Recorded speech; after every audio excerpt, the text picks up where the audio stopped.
broken Tagalog.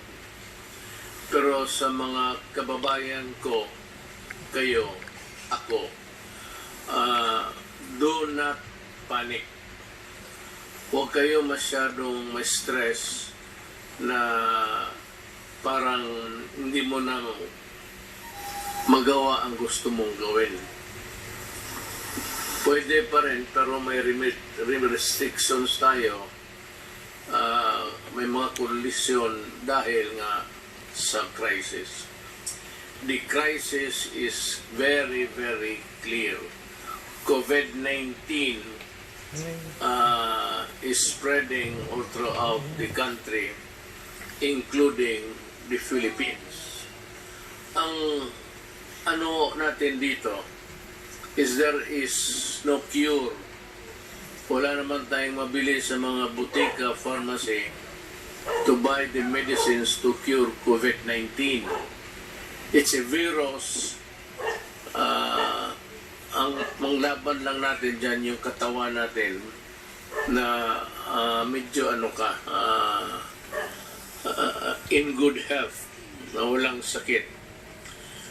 Yung medyo may mahina, make yourself healthier by whatever means, maybe food, vitamins, but most of all, try to obey what government is suggesting or ordering you to do. Huwag kayong matakot, huwag kayong manervyos, pero wala pang sabi ko mga antidote nito. It would only come in a form of a vaccine. Kagaya ng kagating kayo ng aso, tapos there is the tawag nilang rabies or rabies, if you may, pang-away. Sarili rin yung it's a form of their germs, immutate lang to fight, to warm our bodies, magbigay ng signal sa katawan natin na merong mga germs na pumapasok sa katawan mo, and the only way to fight it is to yung mga sundalo na tawag nila antibodies, yung pang-away mo sa mga madudumi, mga kagaw, germs, sila yung ma-alert at sila yung papatay ng virus. But until now, wala pa ho yan. So, nandyan na yan. It's a serious one. It is true. Huwag ninyong maliitin. Do not minimize it. I said, but do not kill yourself with worry, because government is doing everything possible to make it at least controllable. But kung kayo po ay mag-cooperate, pag hindi kayo na-cooperate, the problem would start, and it would start with you and end with you pagka ganon. So, yung mga sinasabi na social distancing, sundin lang po ninyo, at yung mga binibigay na well ahead ng Department of Health, sundin ho ninyo kung anong sinasabi ng mga doktor, kasi sila po ang marunong yan. Ang military, ako, lahat na hindi doktor, walang alam, wala kaming maitulong sa inyo. It's only the medical people and medical experts who can help us. So listen to them. Dito sa atin, it's Secretary Duque, and Secretary Duque would articulate kung anong nalaman niya, anong bago na pumasok na impormasyon, and he would tell us what to do.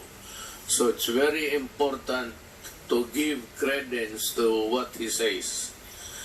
Ang importante niyan, sumunod kayo. At meron ho kaming itong task force, interagency to, kasali na ang military pati police, kasi kailangan namin ang tulong nila kung sakali man lalala talaga to.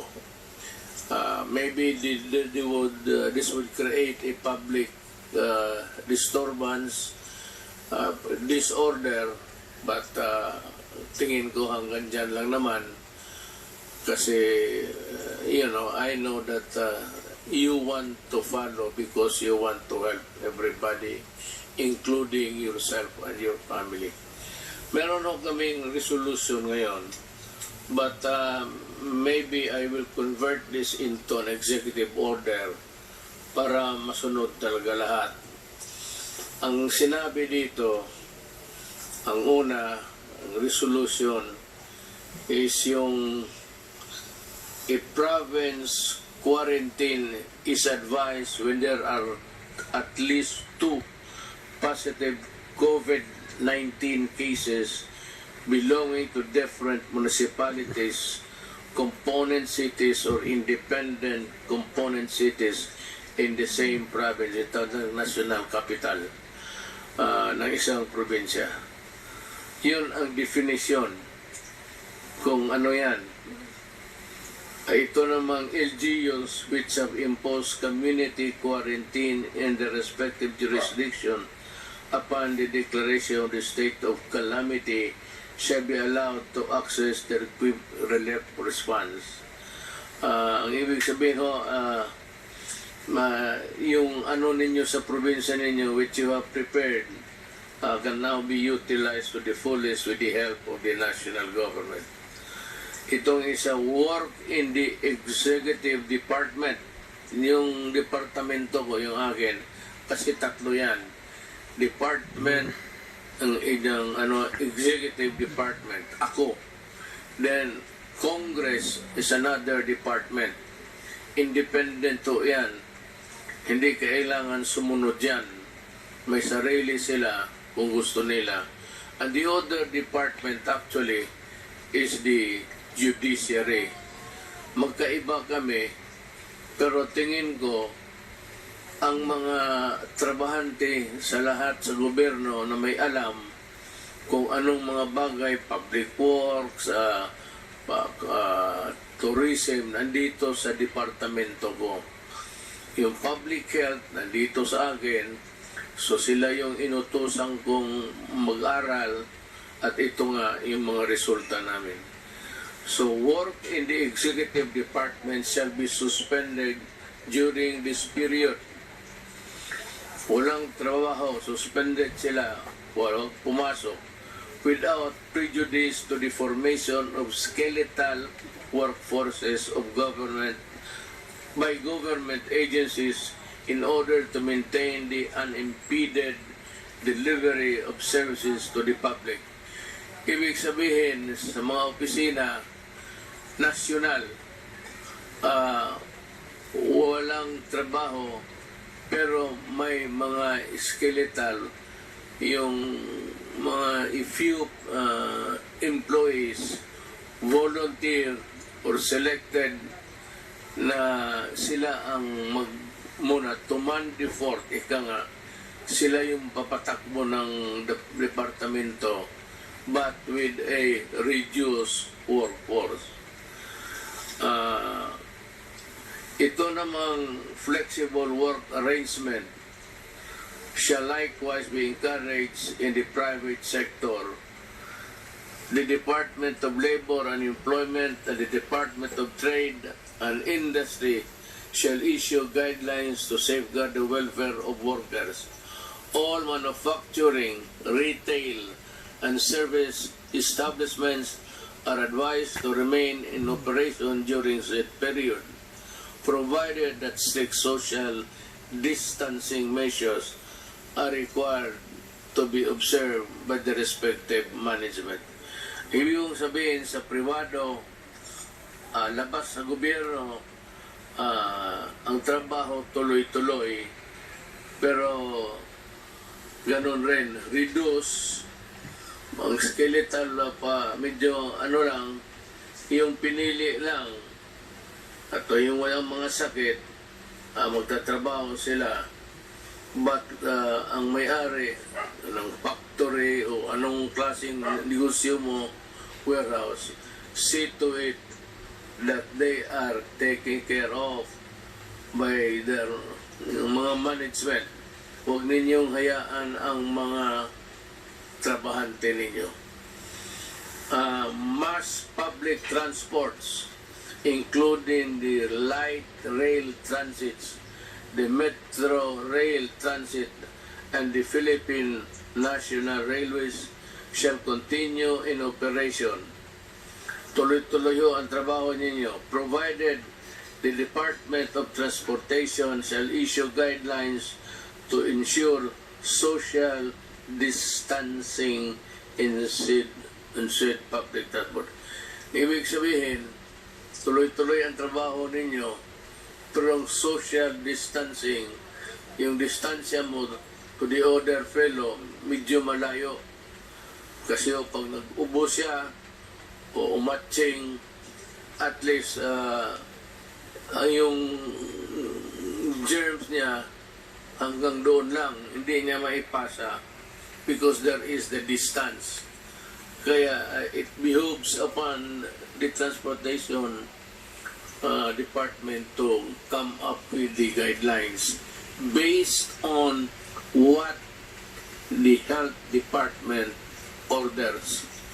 Lahat dito po, ang pinaka-importante, pinakatigas, ika nga, ang Department of Health.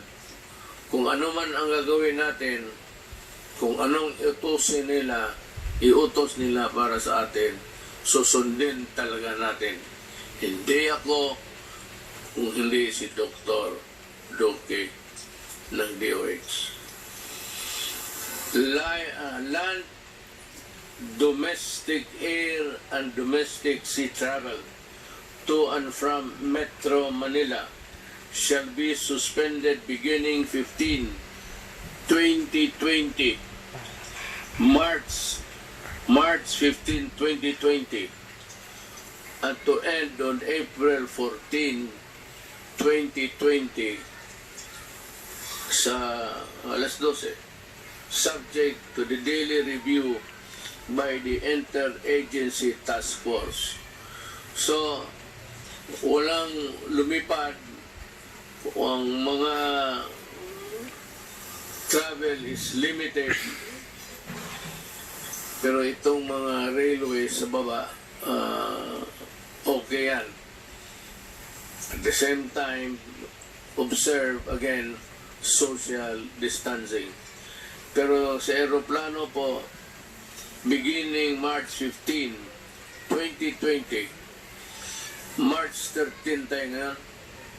12. Oh. March 15,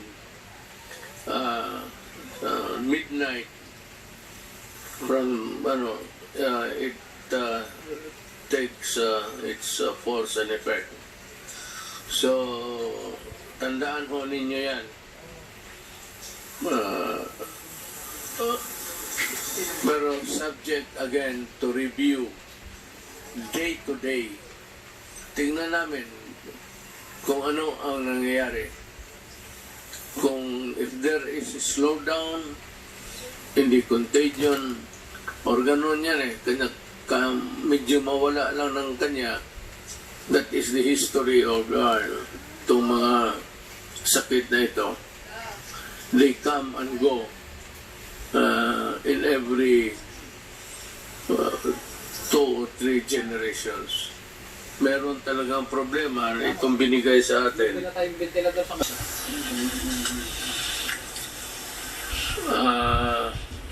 Ito yung talagang trabaho nila.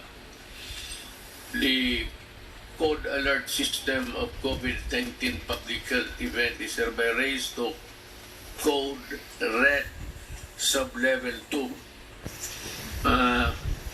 The Department of Health has to explain to the public itong wherewithals ng code red sub-level 2, which is the highest sa prescribed ng WHO.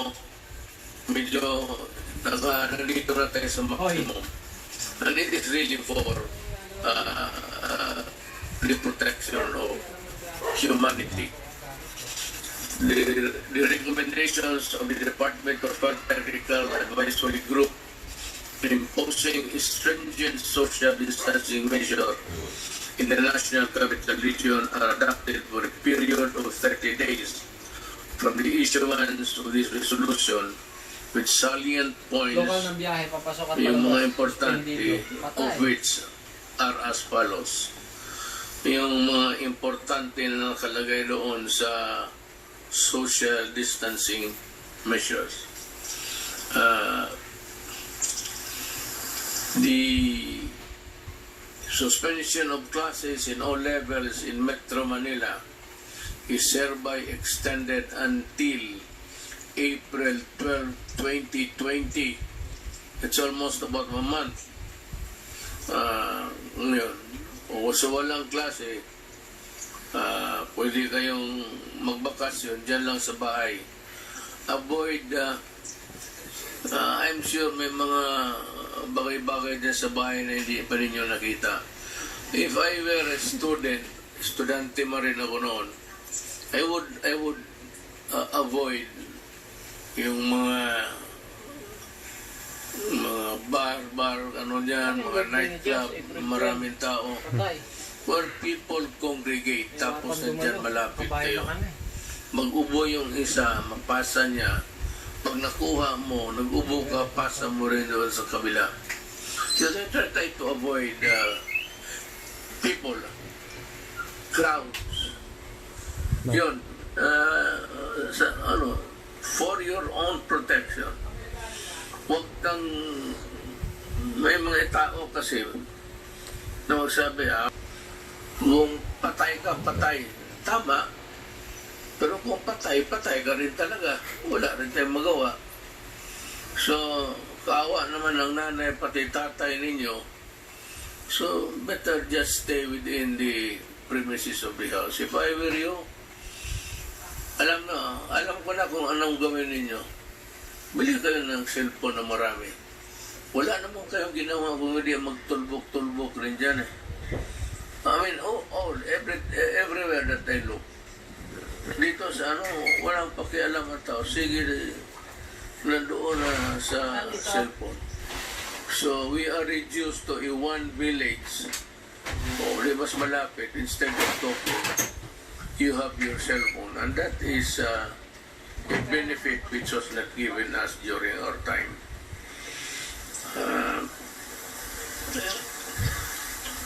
Number one, ito, the suspension of classes in all levels in Metro Manila is hereby extended until 2012-2020, provided that all students shall continue to fulfill their educational requirements during said period. Anong ibig sabihin? Kung wala kang magawa, sabi ng gobyerno, mag-aral ka. Pero ito, hindi ko inaasahan sundin ninyo.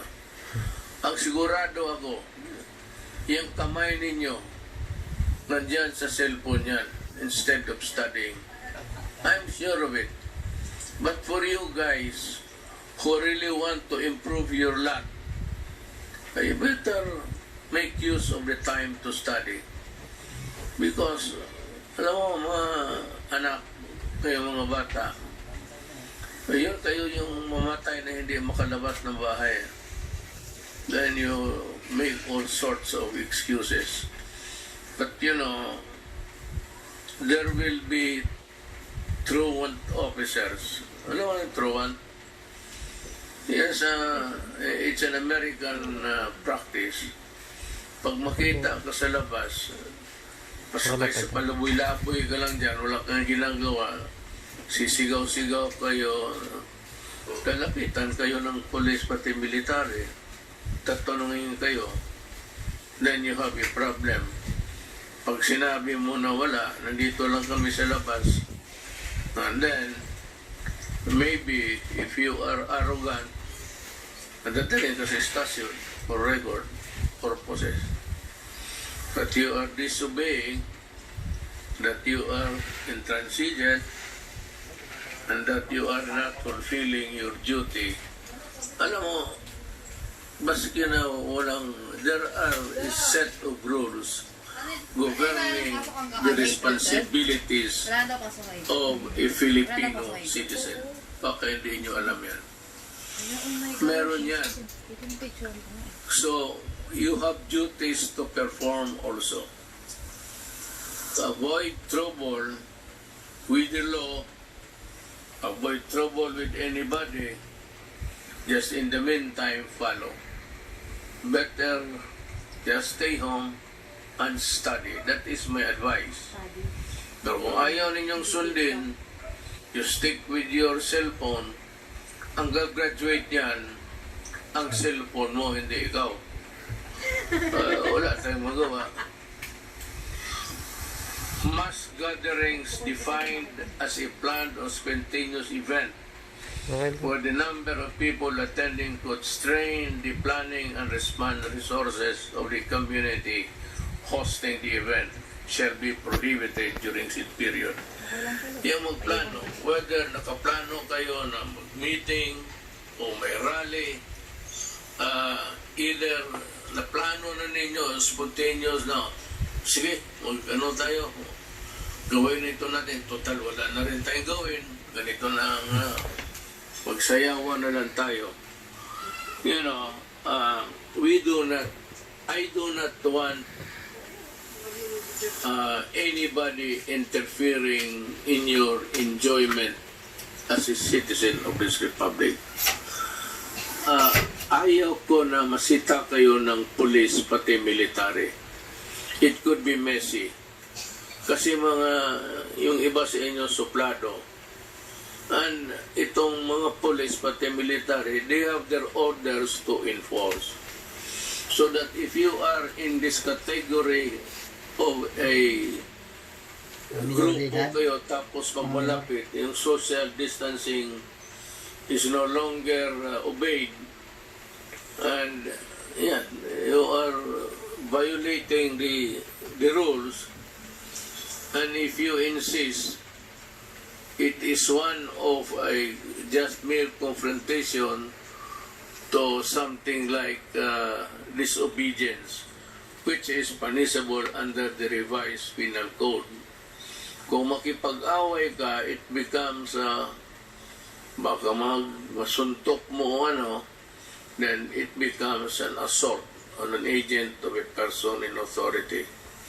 In which case, from a simple violation of a rule, it will now ripen into a crime that is punishable by law. And you can go to prison. That's the problem. Ayaw ko. Ayaw ko na masita kayo ng military pati police. But ako sa inyo, if you are advised, just obey. Wala namang mawala sa inyo. Total sa inyo yan eh. It's for your own good. Hindi naman ito para sa amin. Kung I hate it, but you have to do it because there is a crisis that is engulfing the country right now. Community quarantine is hereby imposed in the entire of Metro Manila. And in other areas, the LGUs are advised to abide by the following guidelines, imposing localized community quarantine in the respective jurisdiction. For Manila, ayaw namin gamitin yan, pero kasi takot kasi with lockdown. But it's a lockdown. There is no struggle of power here. Walang away dito, walang gera. It's just a matter of protecting and defending you from COVID-19. That's about it.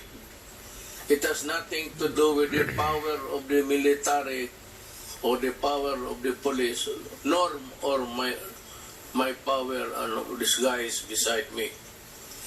Hindi yan. It's not an issue of, it's just an issue of protecting public interest and public health. Yun lang. A barangay-wide quarantine is advised when at least 2 positive COVID-19 cases belonging to different households in the same barangay. Kung sa isang barangay may 2 na infected, medyo i-quarantine na ninyo yung barangay ninyo. Kaya itong problema sa 2, sabihin na it behoves on the barangay captain actually.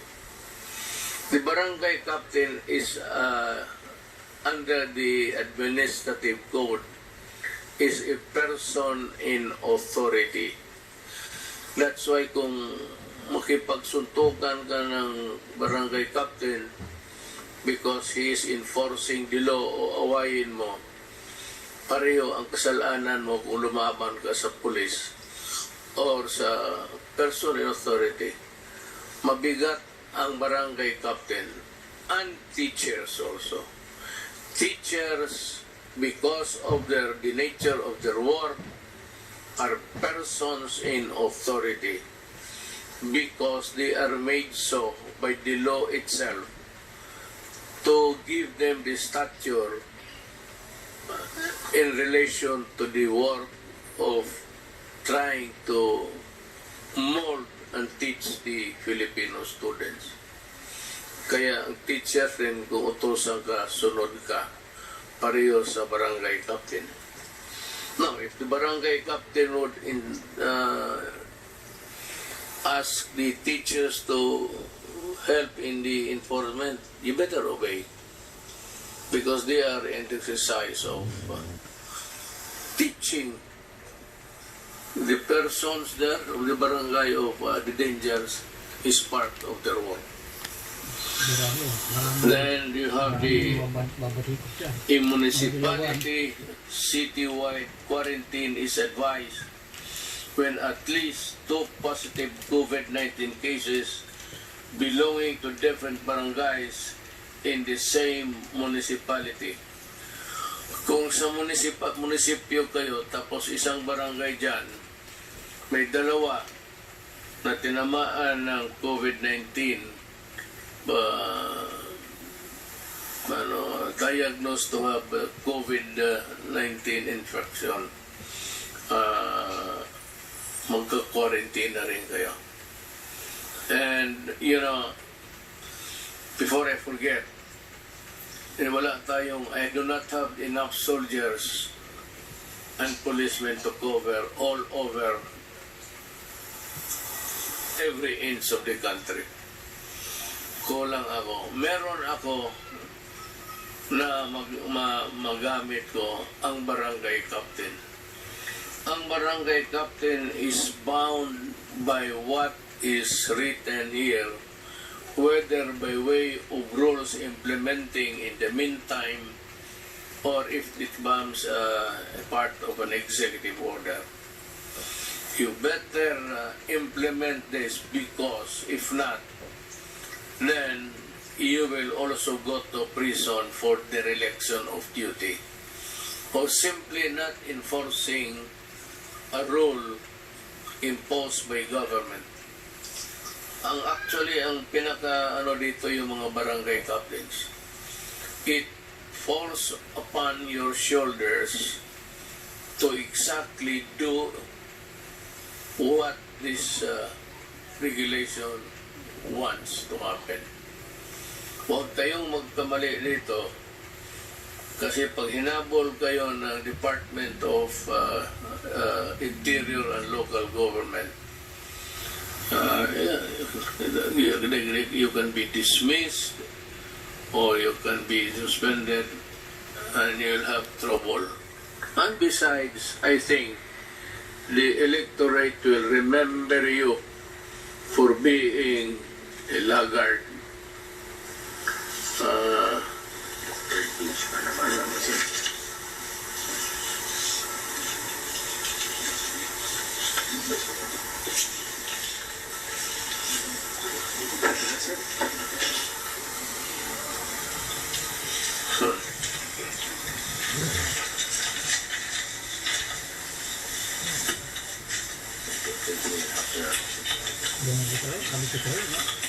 Kita mo si Senator Go. Siya lang ang working hard talaga.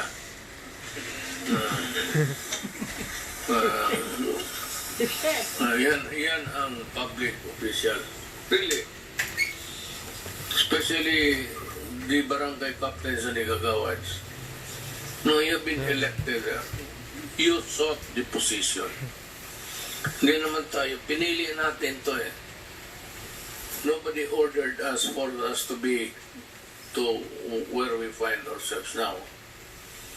At tapos tatamad-tamaran ka. That's not the way how to do it.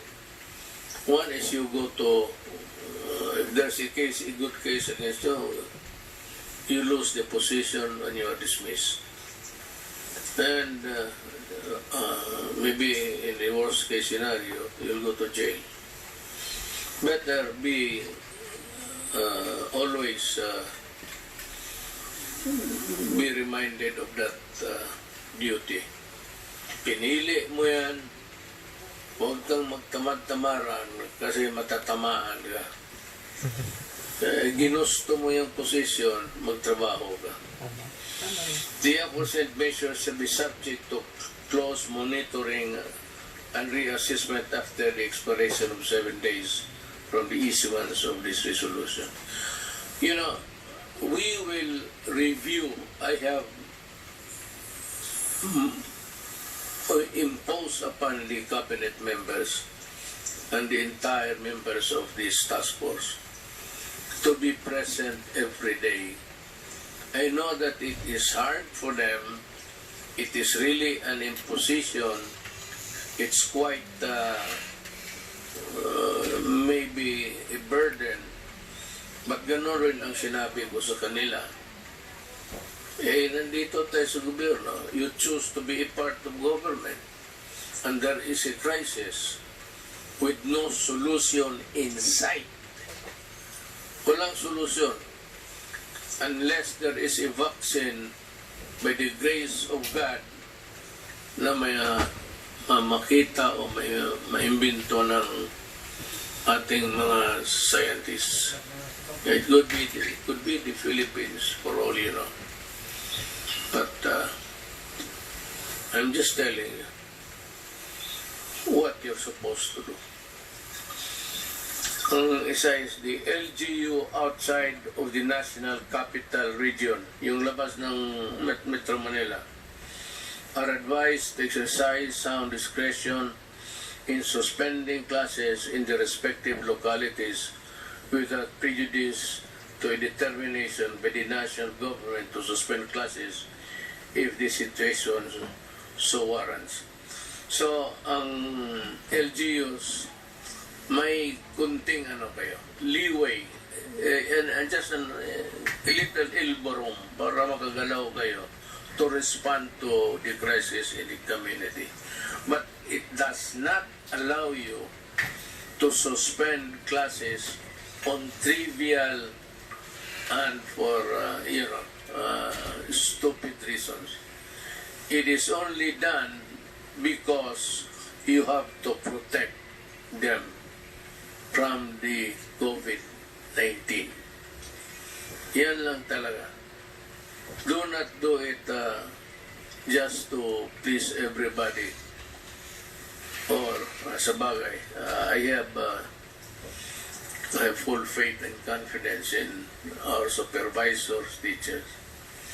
I'm just saying that please do not do it the way others would want it to happen. Mas maganda yung walang klase, walang gano'n. Huwag mong gawin yan because in the following statements, The Philippine National Police and the Armed Forces of the Philippines, in coordination with the Interagency Task Force, shall be called upon to ensure effective and orderly implementation of the above measures. Hindi ito martial law. It is not a martial law. It's not even something extraordinary. But what is sought to be solved here is again, walang iba except to fight the virus and to exact compliance. Mas mabuti talaga yung maniwala kayo. Now, ang sunod, a meeting shall be conducted daily by and between the secretaries of the number of agencies of the IATF, that is the Interagency Task Force, sa COVID, including the Cabinet Secretary, Secretaries of National Defense, Environment, and Natural Resources, Trade and Industry, Social Welfare and Development, Education, Agriculture, the Chiefs of Staff of the Armed Forces of the Philippine Navy, Philippine Air Force, and Coast Guard, because in a total breakdown, I would need their help to carry on with the governance. Kailangan ko sila. Not to fight with you guys. Huwag kayong matakot sa sundalo ninyo. Sundalo ninyo yan. Ang armed forces is there to serve you. Sila yung sundalo ninyo. So huwag kayong matakot kung nandyan sila sa utos ng mga civilian authorities. Kaya mag-utos sa amin, Department of Health Secretary lang naman So, but when he says to the military and the police, you have to implement this. Obey them because they have the imprimatur of the civilian authorities. Huwag kayong do not try to play with martial law, martial military. Pero ang sa totoo, in a total breakdown, public disturbance, alang-alang kami ang iharap mo, wala namang kaming, it's always the military to keep things in the country in order. Sila yan. Titingnan nila na everything is in order every day of their working days. Tingnan nila ng Pilipinas safe at gumagana ang lahat ng mga tao, pati mga opisina. The balik manggagawa overseas Filipino workers shall be allowed to travel to mainland China except to Hubei province upon execution of a declaration signifying their knowledge and understanding of the risk involved, provided that the health advisory pamphlet shall be handed out to the OFW upon departure. Hindi nga that you will be gathered in one corner or in one room, one corner, at sabihin sa inyo ang mga, I don't know if it's a Tagalog or Bisao, mga risks that you will be taking when you go back to China. But China, President Xi Jinping, for all of his goodness to us, wrote me a letter and said that he is willing to help. All we have to do is to ask. Ako, ang tingin ko, maybe there will be a time if things deteriorate that I have to call on China to help. He said that they have managed the crisis very well in this country, and he is very much willing to help kung kailangan. So, to the Chinese government, to the people, especially to President Xi Jinping. Thank you for the consoling words, and maybe I hope it would not reach to that point, but maybe we will need your help. Salamat po.